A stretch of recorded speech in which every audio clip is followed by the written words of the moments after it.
Buenos días a todos. Bonjour tout le monde. Welcome everyone.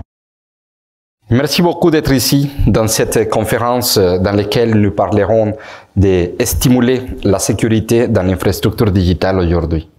Autrement dit, de la cybersécurité. Merci, je présente notre panéliste conférencier aujourd'hui. Premièrement, en ordre d'apparition de ma gauche à ma droite, Madame Sabrina Chartrand. Bonjour. Madame Sabrina, vous êtes aujourd'hui, à l'heure actuelle, directrice générale pour l'entreprise Huawei Canada. Vous détenez un baccalauréat en sciences sociales pour l'Université d'Ottawa avec un mineur en sciences politiques. Donc, vous êtes bien placé comme leader d'opinion et leader des affaires et reconnu ici dans la province du Québec, notre belle province. Pour confirmer ça, on pourrait dire que vous avez participé aux élections provinciales en 2018 comme candidate. Merci beaucoup d'être ici et ce sera un plaisir de vous entendre dans cette conférence. Apparemment. Maintenant, professeur Nicolescu, Gabriela Nicolescu. Un grand plaisir de vous avoir ici parmi nous. Professeur Nicolescu, vous êtes professeur titulaire du département de génie informatique et génie logiciel à l'École polytechnique de Montréal.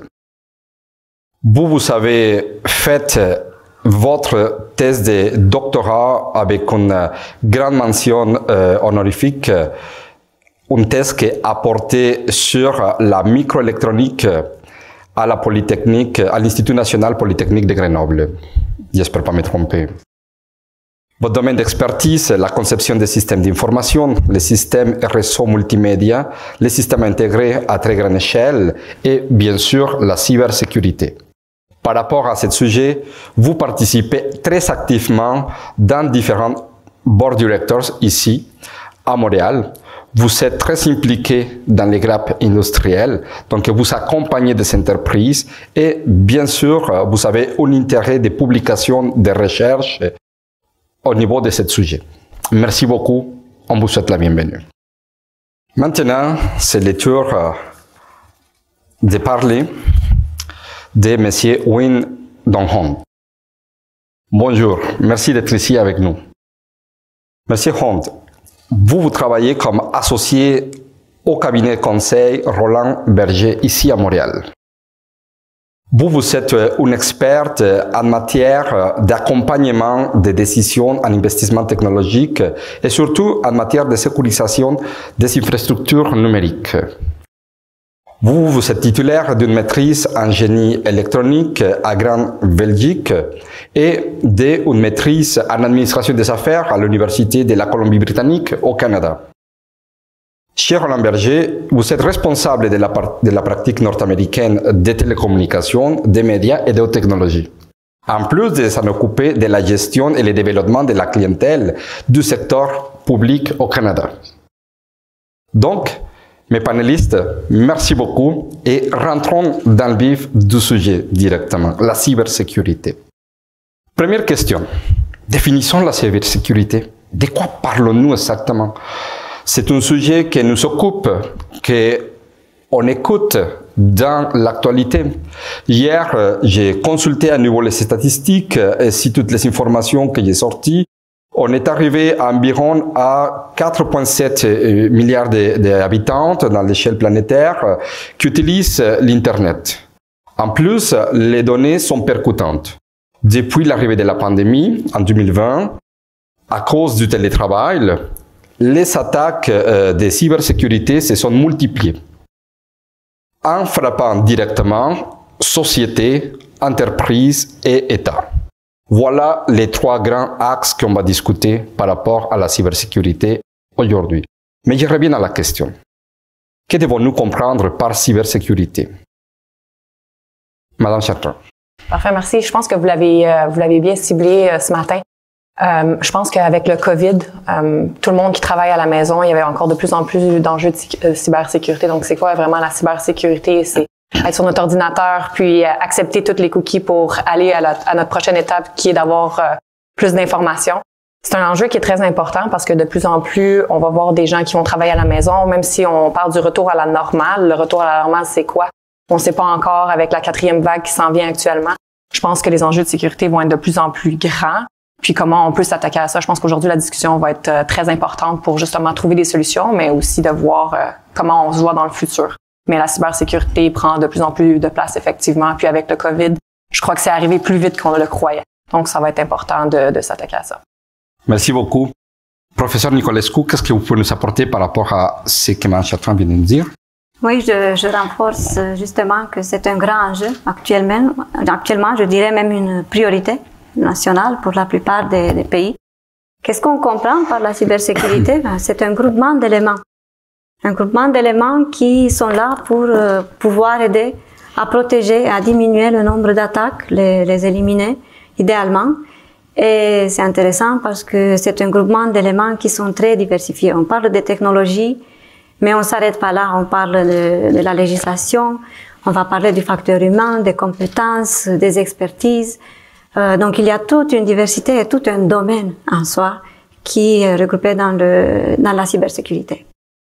Et vous le mentionnez, c'est un des points qu'on en avait aujourd'hui dans notre discussion de prévu, parce que de toute évidence, si bien l'angle technologique est prépondérant et important, il faut le dire que les derniers rapports nous disent que les cyberattaques et concrètement parlant, les pirates de l'informatique parfois vont plus vite dans sa technologie, pour le dire de cette façon, que la technologie de protection en soi-même. Donc, de toute évidence, il y a quelque chose à faire de plus et on verra tantôt quand on parlera peut-être des solutions.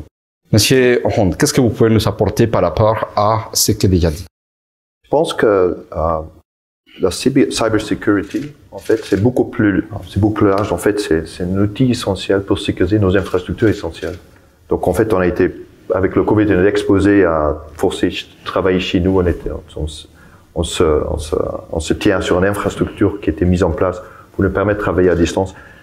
Mais au-delà, il y a une transition économique qui se met en place. On a nos réseaux énergétiques, on a un réseau télécom qui sont là, qui sont des infrastructures essentielles et qui soutiennent toute cette transition vers le travail chez vous, l'introduction des énergies renouvelables. Donc en fait, on a la cybersécurité, en fait, c'est un amalgame d'outils, un amalgame d'infrastructures, une nouvelle façon de protéger toutes ces infrastructures. Donc on voit des aspects quotidiens, mais aussi des aspects beaucoup plus institutionnels qui sont importants de donner la confiance à ces infrastructures.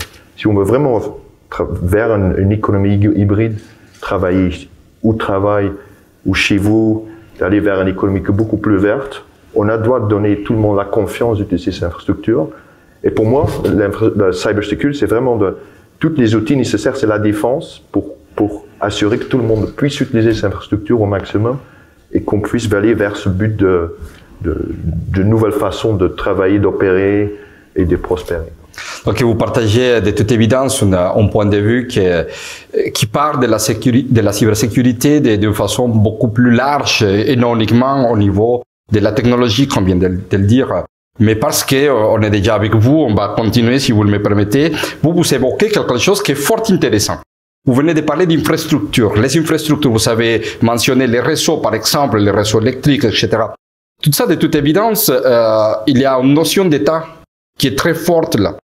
Une responsabilité d'État, une implication de l'État qui est essentielle au niveau de cet élément que vous avez mentionné. Donc, concrètement, au niveau des enjeux, pour ce qui est des États, que pourriez-vous nous dire votre vision, à quoi les États font face aujourd'hui et qu'est-ce que les États pourront éventuellement faire ou doivent faire? Donc, les enjeux pour l'État au niveau des cybersécurité. Mais je pense qu'au niveau des États, je pense que ça va un petit peu à cette infrastructure numérique. Je pense que la cybersécurité, l'amalgame de tous les outils, C'est un petit peu c'est les outils pour gérer l'indépendance. Je pense que chaque pays a ses propres enjeux, chaque pays a ses propres besoins, chaque pays a ses propres infrastructures.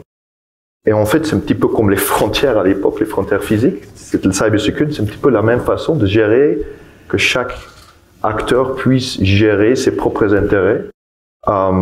Et il faut être préparé contre n'importe quel défi. Et je pense qu'on a parlé un petit peu des attaques en ligne, etc. Ça, c'est une des grands enjeux à gérer. Mais je pense qu'il y a une partie, c'est d'assurer que ça soit sécure, qu'il y a la confiance au consommateur. L'autre côté, il faut que ça soit opérationnel et que ça soit prêt. Vous évoquez quelque chose de fort intéressant, c'est préparer pour des éventuels problèmes au niveau de la sécurité informatique dans les infrastructures. Je vais maintenant donner la parole à la professeure Nicolescu pour qu'il nous aide à comprendre davantage sur ce point. Si bien c'est préparé et au niveau des frontières, chaque État, je comprends votre point de vue, est responsable d'assurer sa sécurité. Donc, je pourrais peut-être m'avancer à dire que la cybersécurité est devenue une situation de sécurité nationale pour les États. Okay? Sauf que la sécurité, à un moment donné, s'arrêtait où la frontière, où les bateaux, où les avions traversaient. La réalité, c'est qu'aujourd'hui, comme on le sait, on est très exposé. Les frontières ne sont plus physiques. Elles sont complètement virtuelles. Donc, professeur Nicolescu, dans cette réalité, et je dirais même pas nouvelle réalité, parce que je pense que parler de nouvelle réalité, ça sera exagéré. C'est une réalité qui a commencé dans les années, fin des années 90, avec l'arrivée de l'informatique, l'explosion de l'Internet. Je pense qu'on ne peut pas dire que c'est une nouvelle réalité. Il est beaucoup plus présent aujourd'hui. Et les frontières sont moins présentes aujourd'hui au niveau de l'année. Encore une fois, comment les États gèrent ça? Quels sont les enjeux de votre point de vue auxquels les États font face aujourd'hui? Il y a plusieurs enjeux, évidemment. Un des enjeux est, par exemple, établir un cadre qui est très bien défini, qui est rigoureux. On a encore du travail, bien sûr, c'est un travail continu pour la législation, par exemple, pour la régulation, pour la réciprocité, pour les ententes, éventuellement, entre les différents pays, si on parle des frontières qui ne sont pas vraiment bien définies. Il y a aussi une question de maîtrise et de contrôle, surtout pour la technologie qui intervient dans des situations clés ou critiques. Et je pense que les États doivent s'assurer qu'ils ont le contrôle et les connaissances sur la technologie qui est déployée. Qu'il s'agisse de la partie matérielle, par exemple physique, ou le logiciel qui s'exécute. Mais tant qu'on n'a pas le contrôle, on ne sait pas exactement ce qu'il y a là-dedans, qu'est-ce qu'on a déployé. Quand on fait des mises à jour, à quoi on s'expose, bon, on n'est pas tout à fait prêt. Donc je pense que ce sont des défis majeurs parce que en plus ça évolue continuellement. Donc la technologie évolue très très vite. Et comme la technologie évolue, ce contrôle doit rester présent. Et chaque technologie qui arrive doit être contrôlée, supervisée, la maîtriser et savoir exactement à quoi on a affaire et d'où ça vient, par exemple, et comment. Et vous mettiez encore une fois les doigts sur un élément fort important parce que quand on parle des contrôles, pour évoquer ce que vous mentionnez, de toute évidence, on parle de savoir.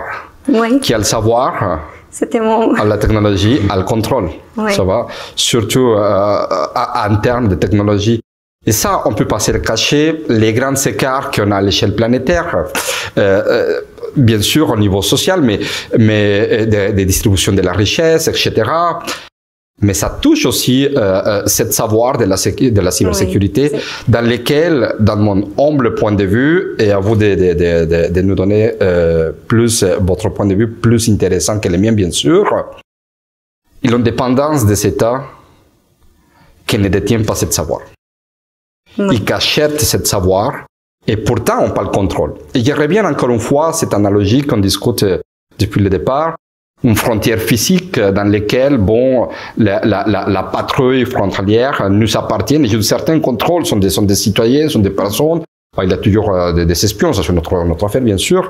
Mais ici, c'est comme si la patrouille frontalière, que c'est la technologie, ne m'appartient pas. Je l'ai lu, je l'achète, j'ai pas le contrôle.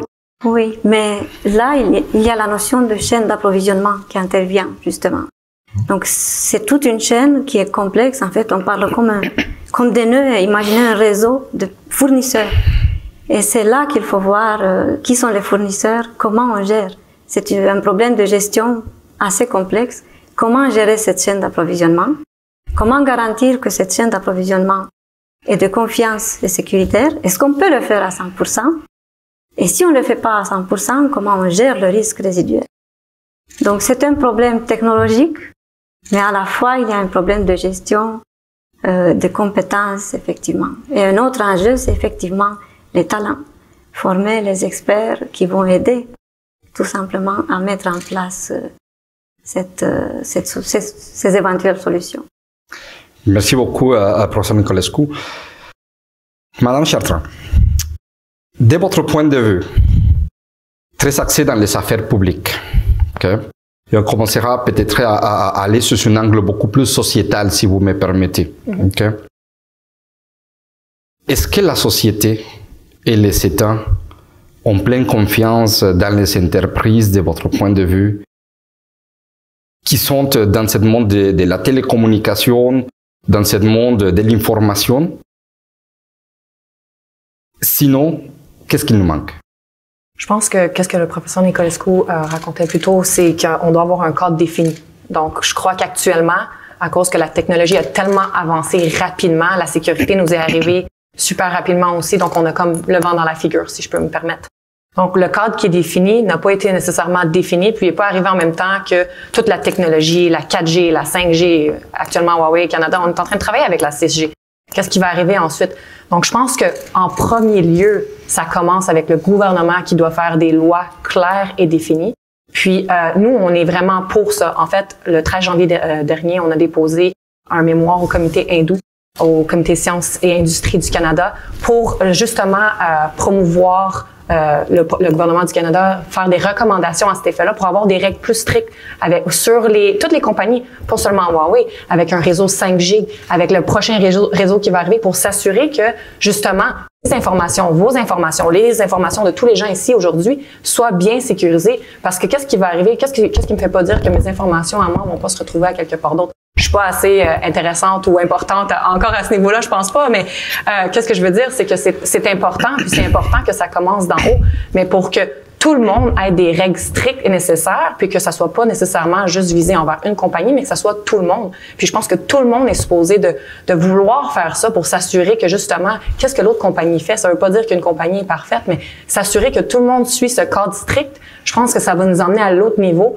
puis de pouvoir continuer parce que, tu sais, arrêter certaines technologies, ça va peut-être régler le problème à l'instant, on va peut-être le couvrir un petit peu, mais ensuite, ça va continuer, il va y avoir d'autres technologies qui vont arriver. Donc, si on gère un problème, puis on continue à voir comment que la technologie avance, puis on met des règles claires et stables, mais en avançant avec la technologie, on avance les règles aussi, c'est-à-dire qu'on va améliorer les lois, on va regarder les législations pour justement protéger les Canadiens et les Canadiennes de ce qui se passe, mais ça va nous aider à avoir moins de problèmes à long terme. Je dis pas que ça va régler tout le problème, mais c'est certain que ça va en couvrir une partie.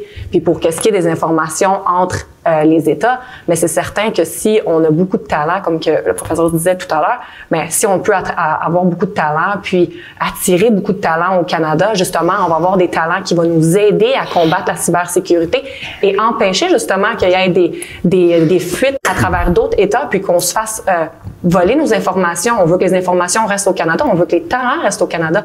Mais pour faire ça, qu'est-ce qu'on doit faire? On doit s'assurer qu'on a la technologie pour attirer ces talents-là, mais on a aussi l'argent pour les payer. Donc, pour faire ça, on doit être sur le marché. Pour être sur le marché, il faut s'assurer qu'on a la technologie en tant que gouvernement, en tant qu'employé. Donc, je pense que c'est beaucoup plus que les compagnies en tant que telles. Ça doit vraiment partir de plus haut du gouvernement qui vont faire des règles. Puis ensuite, les compagnies vont devoir s'amadouer à ces règles. Puis si les règles ne sont pas suivies, il doit y avoir des pénalités.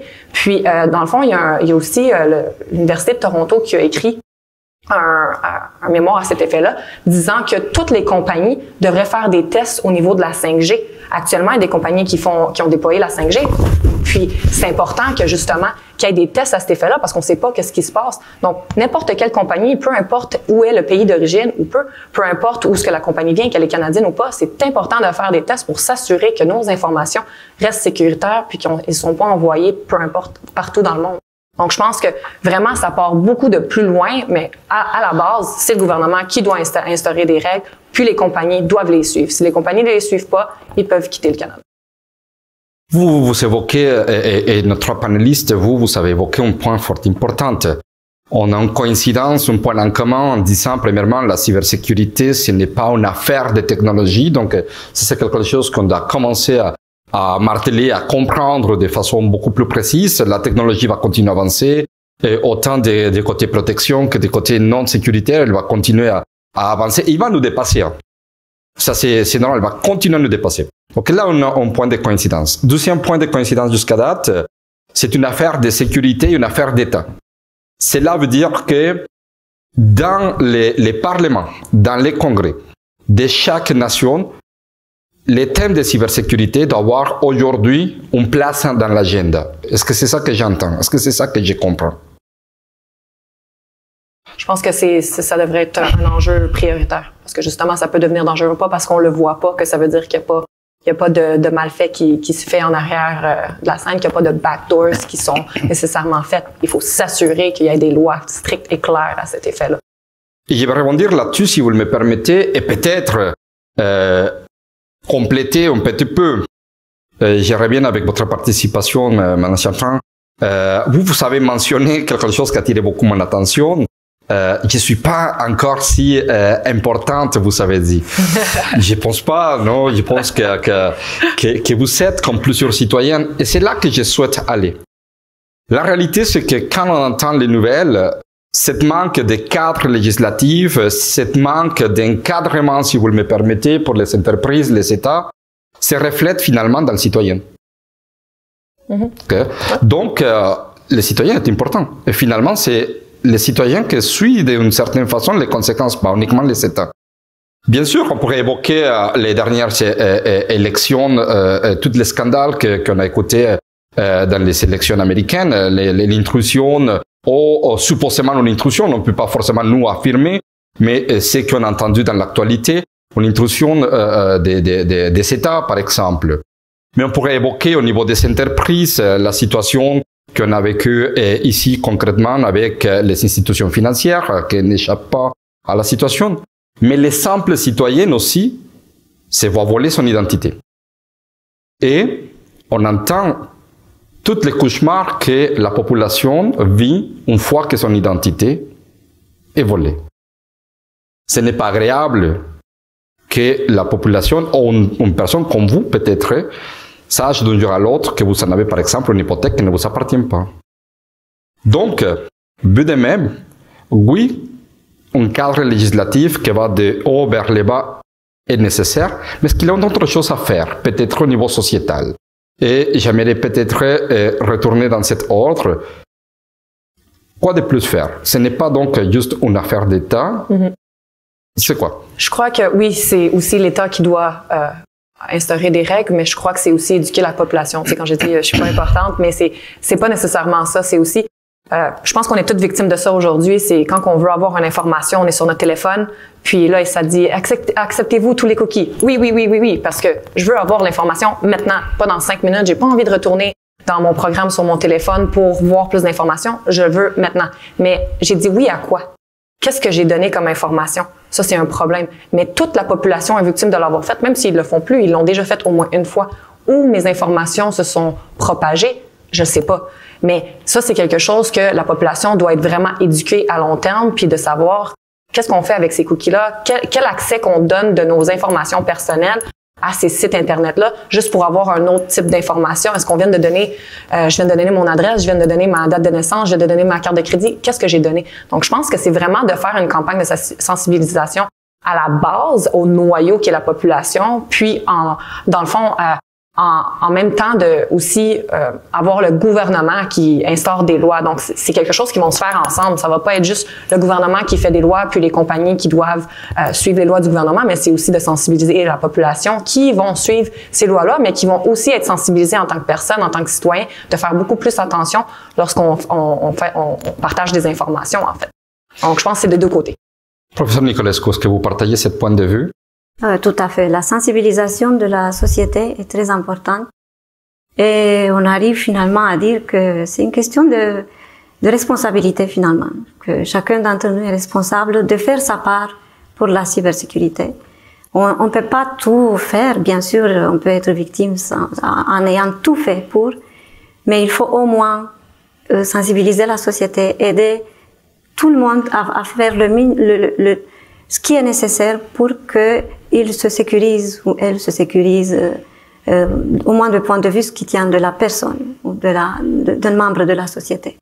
Parce que comme vous avez dit, bon, il y a l'identité personnelle et tout, mais il y a des enjeux aussi. Si par exemple une infrastructure elle est attaquée, on peut affecter la qualité de l'eau, les aliments dans l'industrie agroalimentaire. On peut affecter, si c'est une panne de courant, on fait plus de chirurgie, par exemple. Donc, c'est quand même très, très important. Et je pense que la sensibilisation expliquée, parce qu'on a presque tout, mis à la confiance de la technologie. On se fie beaucoup à la technologie. On la laisse faire pour nous. Et il faut faire attention si on fait ce choix. J'adore votre point de vue, bien sûr, qu'une experte, un professeur dans les thèmes nous disent qu'on fait beaucoup de confiance à la technologie et j'ai rebondi avec toutes les deux. Et je reprendrai les points de vue de Mme Chartrand aussi. On fait trop de confiance et on accepte trop vite les choses. Ouais. Cependant, il faut le dire, nous sommes à l'ère de tout est instantané, tout est rapide. Donc, est-ce qu'il est adéquat, autant législatif, et je reviendrai avec votre opinion là-dessus, autant législatif qu'au niveau des organisations, pour rendre plus simple le travail du simple utilisateur dans sa compréhension de qu'est-ce qu'il accepte, qu'est-ce qu'il n'accepte pas. Parce que nous tous, on était confrontés à ça, comme vous l'avez bien dit, de lire, comme dans les grands contrats, les petites grandes lignes, et si vous savez pas le temps, si vous voulez pas le faire, et en plus, si c'est écrit dans un langage très particulier par les avocats, parfois il faut les déchiffrer en premier. Quoi faire, vous, que vous conseillez beaucoup les entreprises à ce niveau-là, pour simplifier, Monsieur Hunt, la vie des utilisateurs, que ce soit les consommateurs finaux ou même les personnes, les travailleurs, travailleuses qui sont dans les entreprises, dans votre point de vue? Non, je pense qu'il y a, si on revient un petit peu à la notion de l'infrastructure numérique, parce que la cybersecurity, ça donne la confiance d'infrastructure, on revient un petit peu à là, c'est des outils fantastiques pour réduire la frustration avec des transactions. On accepte tout parce qu'on veut aller vite, on veut l'information maintenant, on lit plus rien, les petits détails. Mais ce qu'on manque parfois, ça vient un petit peu de la question d'éducation. À quoi est-ce qu'on s'expose? Et s'il y a quelque chose qui se passe, est-ce qu'on peut être transparent? Si on a perdu des infos, si on nous a perdu, si on était hacké, s'il y avait data exposure. Donc je pense qu'au côté d'entreprise, il faut des règles très claires pour s'il y a quelque chose qui se passe, qu'on peut régler le problème le plus vite possible. Parce que si on perd cette notion de confiance dans l'infrastructure, on risque de revenir en arrière, on risque de nuire à la croissance, on risque de nuire à cette économie d'innovation, etc. Cybersecurity, c'est pas juste un problème de technologie, c'est vraiment, ça va devenir un problème de confiance qui va nous nuire dans notre vie de société, ça va nous nuire dans notre vie d'entreprise. Le fait de pouvoir travailler chez nous pendant la période de Covid, c'est parce qu'on fait confiance à l'infrastructure. Si on fait pas confiance à l'infrastructure, on pouvait même pas faire ce qu'on avait fait, c'est de vraiment éclater le modèle d'affaires, laisser travailler chez eux et continuer à tourner. C'était fantastique qu'on a réussi à faire. Et si tu enlèves cette confiance, on va avoir un très grand problème sociétal. Donc, vous abordez un point qui est fort intéressant et vous avez évoqué tantôt. C'est une situation que les règles soient aussi claires de la part des entreprises pour que tout le monde sache en quoi ils s'investissent, pour le dire, ou accepte au niveau de la cybersécurité. Mais je reviens au point de du panéliste qui dit trop clair, parfois dit trop lourde. Je dis parfois. Et c'est ça un problème que je sens, que j'entends, que la population doit, les citoyens, les utilisateurs des solutions, doivent lire des pages pour comprendre. Et ça parfois c'est une lourdeur. Qu'est-ce que vous en pensez, professeur Nicolescu? C'est sûr que idéalement c'est de minimiser quand même ces situations, parce que trop souvent on nous demande d'accepter des cookies par exemple, ou trop souvent une personne est exposée à prendre une décision et elle n'a pas vraiment ni l'expertise, ni les connaissances, ni le contexte pour savoir est-ce que j'ai pris la bonne décision quand j'ai fait OK. Donc c'est là peut-être que la combinaison des règlements et de la technologie peut faire en sorte qu'on minimise en fait ces situations où on laisse la décision à la personne, où on l'expose justement à une situation qui était peut-être même pas prévue. Le fait qu'on nous demande quelque chose, c'est une vulnérabilité. Donc on revient à la prévention par la technologie, par le cadre, par le facteur humain qui est toujours là et qui doit intervenir, ainsi de suite. Vous êtes très occupé là-dessus, c'est un sujet que vous occupe énormément.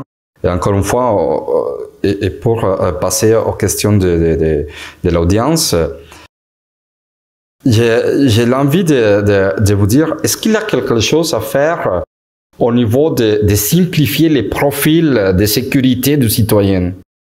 C'est une chose qui me vient à mon esprit à ce moment-ci. Par exemple, dans le monde financier, quand vous voulez investir dans quel instrument, quel que ce soit, il y a une obligation de vous faire passer un profil que vous signez, que vous modifiez avec votre autorisation, et de là sont les choix d'investissement que ça se fait à votre nom par l'institution que vous choisissez. Est-ce qu'il y a quelque chose peut-être à faire, Madame Chartrand, à ce niveau, dans votre opinion, pour simplifier? Il y a un profil de cybersécurité, pour le dire de cette façon, et qui, de façon automatique, me permet plutôt de dire qu'est-ce que j'accepte et qu'est-ce que je n'accepte pas. Donc, je les lis une fois, je les mets à jour, bien sûr, mais qui simplifie encore une fois la vie des utilisateurs. Vous êtes une entreprise Huawei qui est dedans, qui a des milliards des utilisateurs. Qu'est-ce que vous en pensez pour rendre ça plus agréable? Est-ce que c'est envisageable quelque chose de même? Mais je pense que chaque site Internet ont leur propre cookie. Ça serait vraiment du fournisseur. Mais encore là, je suis pas une experte non plus en cybersécurité. Donc, c'est beaucoup plus détaillé que ça, je crois. Mais je crois, comme le professeur Nicolescu disait, c'est de faire des pages et des pages et des pages pour accepter des cookies. Je pense que c'est beaucoup trop long. On veut juste passer à la prochaine étape. Donc, tu sais, peut-être le résumer ou accepter une fois. Puis là, c'est accepté pour le reste du temps. Oui. Ça serait quelque chose de beaucoup plus simple à faire, mais encore là, il y a beaucoup de travail à faire. Oh, pour une période de temps. Pour une période de temps. Exactement, hein? Mais il y a beaucoup de travail à faire. Il faudrait encore une fois avoir des intervenants, des paliers gouvernementaux, donc être en partenariat avec les compagnies, etc. Législation, organisation, personnes, donc c'est une affaire collective, la cybersécurité, c'est ça que j'entends. Oui. C'est vraiment une affaire collective avec une grande responsabilité d'État, non? Un positionnement organisationnel pour la rendre opérationnelle et une conscientisation au niveau de la société. Exactement. Donc, puis c'est pas quelque chose non plus qu'on va arrêter de faire aujourd'hui. C'est quelque chose qu'on va continuer à faire avec le temps. C'est pas aujourd'hui on fait une règle et demain la règle est finie. Demain, il faut continuer à travailler sur les règles et sur les lois et comment améliorer la cybersécurité et ces règles et ces lois pour aider aussi tout le monde, parce que la technologie, on l'a dit tout à l'heure, elle fait juste avancer, elle continue à avancer à grands pas. Donc la cybersécurité doit avancer en amont avec cette technologie-là pour s'assurer que tout est protégé. Et tout ce qui accompagne. Donc de là l'importance qu'on avait évoquée, que soit dans l'agenda législatif des nations. Le temps avance, donc j'aimerais savoir si on a des questions de l'audience avant de de continuer et de passer à la clôture. Est-ce que l'équipe pourrait m'informer ici dans notre audience?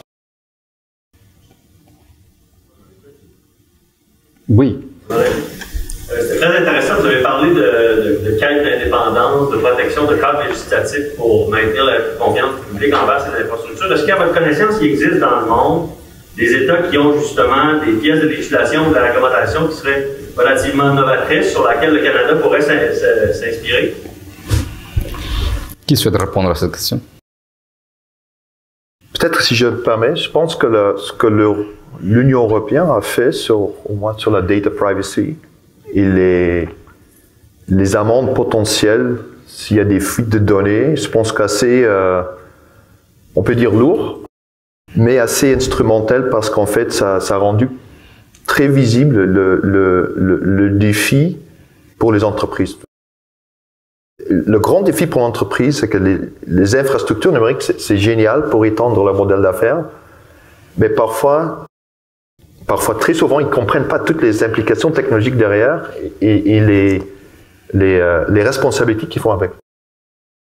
Et je pense que c'est important qu'on mette en place quelque chose d'innovateur pour leur rendre responsables de leurs actions, de leurs décisions, de nouvelles offres.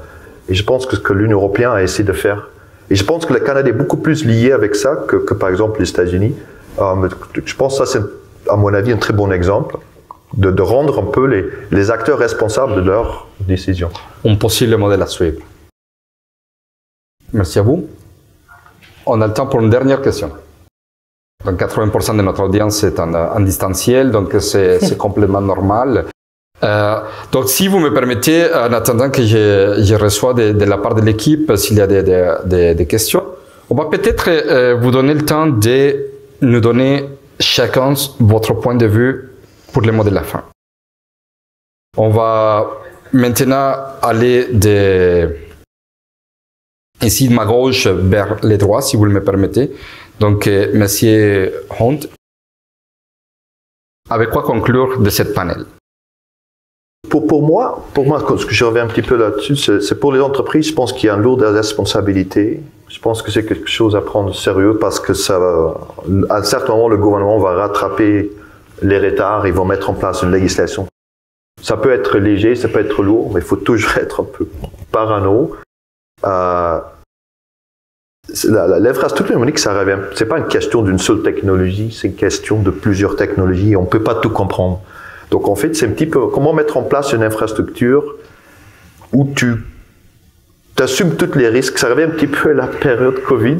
Comment on se protège? C'est pas juste une seule façon de protéger. C'est le vaccin, c'est le masque, la distanciation, etc. Donc en fait, la cybersecurity, c'est presque un amalgame d'outils et on peut pas se fier à une seule technologie. En fait, on va toujours avoir des erreurs ou des défis vraiment. L'idée, c'est surtout de faire travailler tout ensemble. Donc, juste pour que le temps coule, si je retiens quelque chose, vous avez mentionné beaucoup l'organisation. Si bien on a mentionné pour les États, pour les organisations, ça serait une affaire stratégique à prendre en considération dans sa planification et dans sa vision stratégique de l'organisation. Et pas uniquement pour rendre plus intéressant le modèle d'affaires, mais aussi pour protéger le modèle d'affaires. Merci. Professeur Nicolescu. Je pense que mon message serait que la cybersécurité est comme un catalyseur qui va mettre en place plusieurs acteurs. Les technologies, parce qu'il y a quand même des solutions technologiques, même pour la sécurité, évidemment. Il y a beaucoup de place pour l'innovation.